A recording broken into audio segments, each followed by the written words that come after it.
Bem-vindos, bem-vindos. Mais um bate-papo útil, importante, interessante sobre Reiki. Muito bom, isso é muito importante. É uma etapa, mais uma etapa que a gente consegue avançar.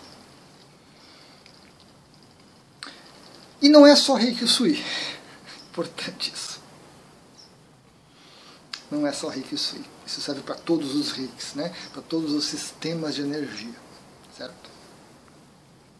Então vamos começar com o Reiki Sui, porque tem um detalhe importante que é o começo da nossa conversa. O Reiki, ele é definido para muitas pessoas, né? A maneira mais simples, mais prática de dizer o que é o Reiki é uma técnica de cura por imposição de mãos. Certo? Técnica de cura porque aqui no Ocidente foi isso que a Takata trouxe pra gente, foi isso que foi disseminado no começo pelos primeiros mestres, era para cura, e é a maneira como as pessoas ainda hoje chegam no Reiki querendo cura de alguma coisa. Então, técnica de cura. E imposição de mãos, porque a gente usa as mãos em conchinha, né? No começo, depois a gente flexibiliza um pouquinho para fazer a transmissão dessa energia para a pessoa. Legal. Mas, mesmo o Reiki Sui, importante, vai muito além da imposição de mãos. Vai muito além da imposição de mãos. Sabe-se hoje que o mestre Sui usava um repertório bem mais amplo do que simplesmente as mãos.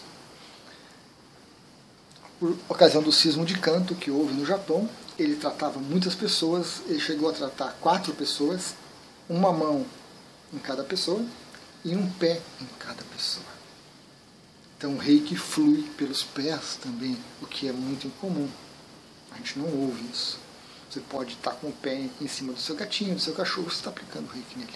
O Reiki flui por todo o nosso corpo, preferencialmente pelas mãos, mas não exclusivamente pelas mãos. Além disso, o mestre Sui usava, né, do repertório dele, outros recursos. A voz, batidinhas, em alguns lugares do corpo, pancadinhas, pressão com as mãos, sopro, olhar,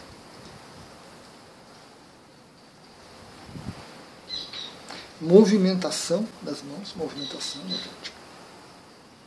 Então, o repertório do reikiano é bem grande. Ele precisa, primeiro, se desenvolver nas mãos, é a primeira etapa. Aplicar nas posições padrão é a primeira etapa. Querer cortar isso fora, querer atalhar, buscar um caminho mais rápido, não funciona. Então, o primeiro caminho é imposição de mãos, em conchinha, né? Junta todos os chakras da mão como se fosse um só, fica muito mais intenso. Seguir as posições padrão de aplicação. Tem uma apostila, tem até desenho que eu mesmo fiz. Importante. Não foi cópia, fui eu mesmo que fiz. Não ficou tão bonito assim, mas quebra o galho. Tem outros melhores, já viam outros melhores. E depois que você se desenvolve como reikiano nível 1, você desenvolve uma certa confiança no aplicar o Reiki, que você começa a perceber o Reiki fluindo, as percepções e tudo mais, conhecer como que você funciona. Cada um de nós tem os seus detalhes. Você vai para o nível 2 do Reiki, é importante. E aí você começa a ter acesso a essas variedades. As mãos já não ficam tão em concha, elas se flexibilizam um pouco, elas se movimentam. Você vai se sentir inclinado por intuição ou naturalmente a apertar, a tocar. Muita gente quer ir para o nível 2 porque não quer mais tocar no outro. Nível 2 toca também. Siga a sua intuição. Deixe a sua mente de lado e siga a sua intuição. Às vezes as mãos raspam o corpo do outro. Às vezes, como o mestre Sui usava pressão, batidinhas, compreensão, às vezes até bem forte. Mas para isso é preciso se permitir. É preciso que você tenha passado pela primeira etapa de o tocar agradável, né? O tocar gentil, o tocar simples, o tocar amoroso, carinhoso, respeitoso, para que depois que você atingiu um estágio, um domínio dessa etapa, você comece a se permitir. E aí você, se permitindo, não se assustando, não ficando com medo, porque a gente fica, quando isso aconteceu comigo, eu fiquei receoso. Então, permitindo, você vê que as coisas, as possibilidades se ampliam muito. O primeiro passo é as mãos tremerem um pouco. O primeiro passo talvez seja as mãos saírem do lugar. E você puxa de volta. Não, eu estou nesse ponto aqui, eu tenho que aplicar aqui. Eu não posso. A mão vai para o... Não, você puxa de volta, você briga.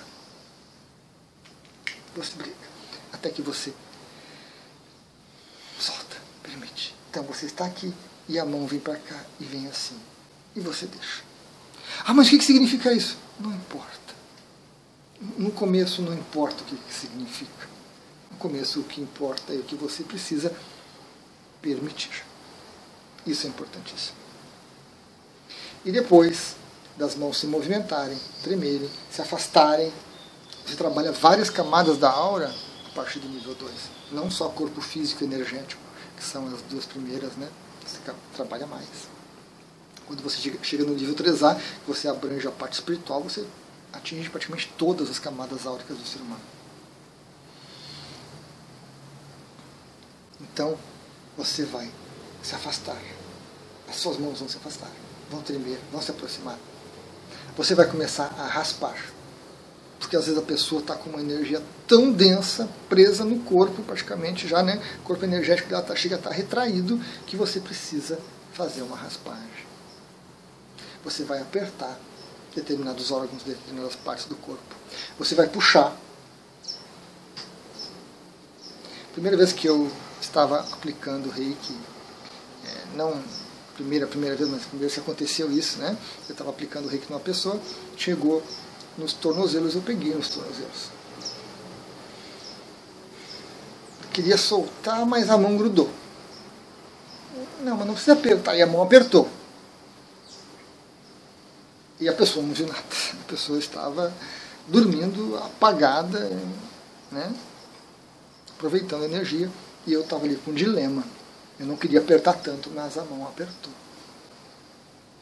Outra pessoa puxou. Depois que a primeira vez aconteceu, eu já aprendi, né? Já aprendi. Fui buscar informação, fui buscar alguma coisa e fui me permitindo. Então eu notei que não tinha problema. Só que eu avisava o cliente antes. Isso é importante. Olha, em geral as minhas mãos vão ficar afastadas do seu corpo, vão se movimentar, vão para lá, vão para cá, até terminar, são várias posições, mas ocasionalmente talvez eu toque em você, talvez eu aperte, talvez eu empurre alguma coisinha, então não estranhe, por favor. Então avisava o cliente. E aí a coisa começou a fluir cada vez mais. As batidinhas vieram também com o tempo. Vieram com o tempo.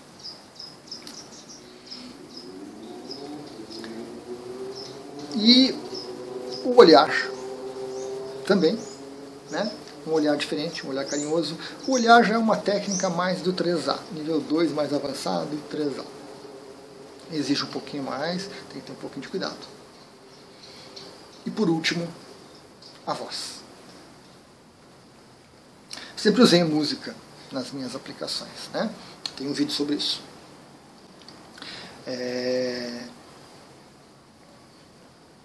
Sempre usei a música de uma forma intuitiva.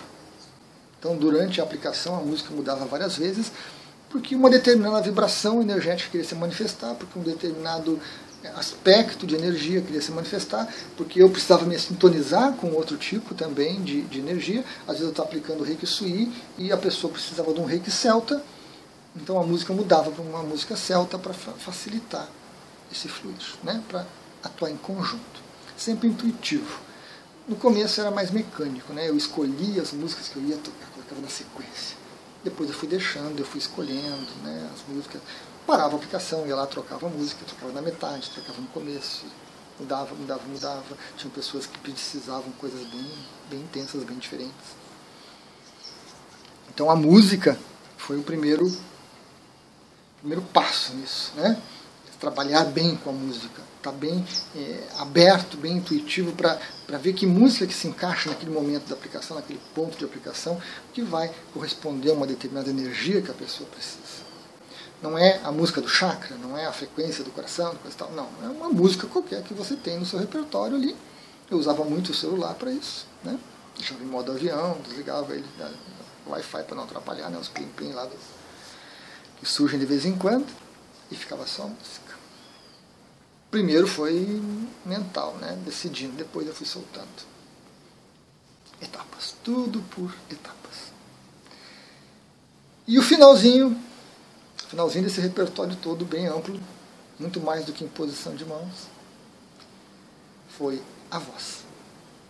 Então, uma determinada música tocando, e eu me sentia inclinado a verbalizar alguma coisa. Verbalizar algo que estava em sintonia com a música, né?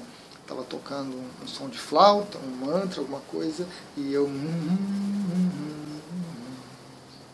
ia acompanhando com a voz. No começo, com muito cuidado, com muita vergonha, sem jeito realmente. Sem jeito. Mas, à medida que a gente vai pegando confiança, que a gente vai vendo que a coisa flui, e que é bom aquilo, que traz bons resultados, a gente vai se permitindo. E aí, foi surgindo naturalmente. Não era sempre, certo? Não é sempre que numa aplicação você vai raspar, apertar, bater, assoprar, olhar, cantar. Não. A gente se permite, a gente se coloca à disposição e o que a pessoa necessita vai surgir. Então, lentamente, uma e outra pessoa, em alguns momentos, vinha essa música. Às vezes uma coisa assim de improviso, às vezes alguma coisa que surgia na minha mente ficava ecoando e eu verbalizava, às vezes um mantra, às vezes até uma música mais popular, samba, pagode, rock, não, nada disso. Apesar de ser bem eclético, algumas coisas não batem, né? Não tem aquela frequência curativa, não tem aquela energia curativa que a pessoa precisa, então não vai fluir realmente.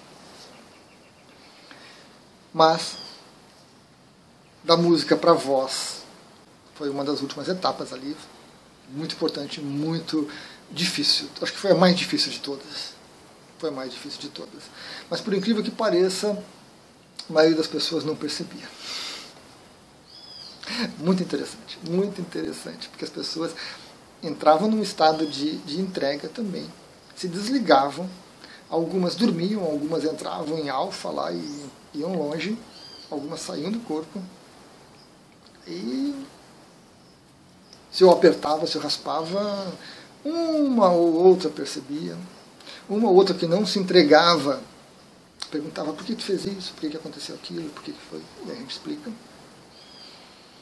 Mas a maioria se desconectava totalmente. Às vezes bastava colocar a mão na cabeça para começar e a pessoa sumia. Então, também a partir do feedback, né, do retorno que as pessoas me davam sobre essas experiências todas, eu me sentia mais tranquilo em continuar me permitindo, em continuar inovando um pouquinho mais a aplicação e tornando ela não melhor para mim, mas com certeza mais adaptada à necessidade do outro, ao que o outro estava precisando.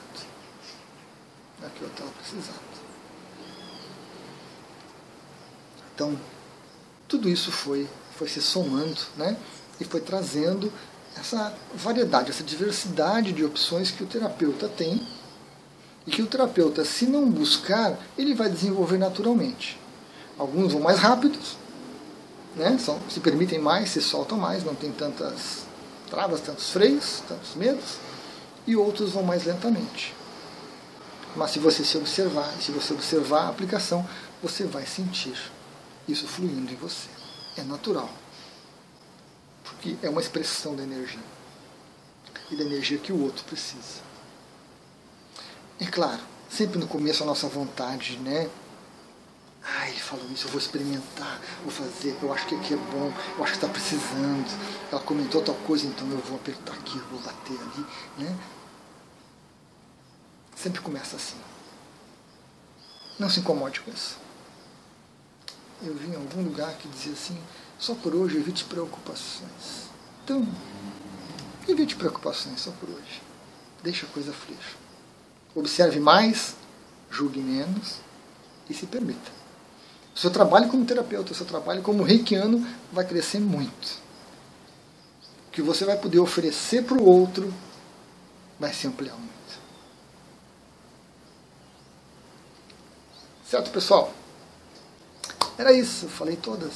Eu não falei do sopro, mas o sopro também faz parte.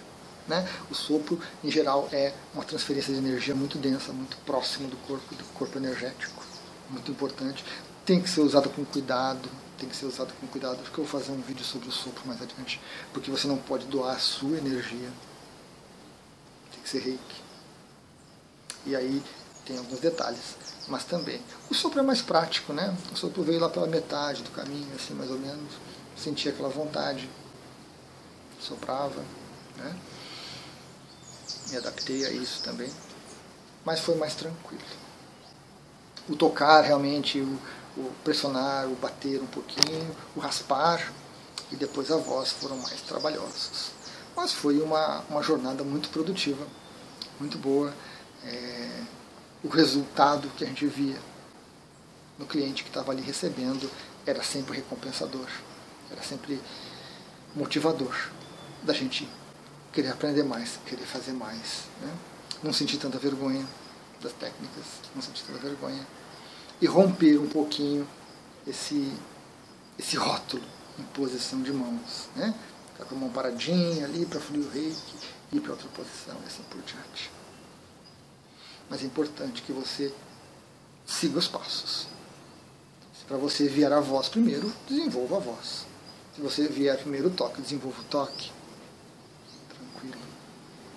Observe e aproveite o que está fluindo. E sempre relembrando, comece pelo básico. Mãozinhas em concha, siga as posições padrão, certo? E depois a coisa começa a crescer mais e ser mais interessante. Gratidão, pessoal. Até a próxima.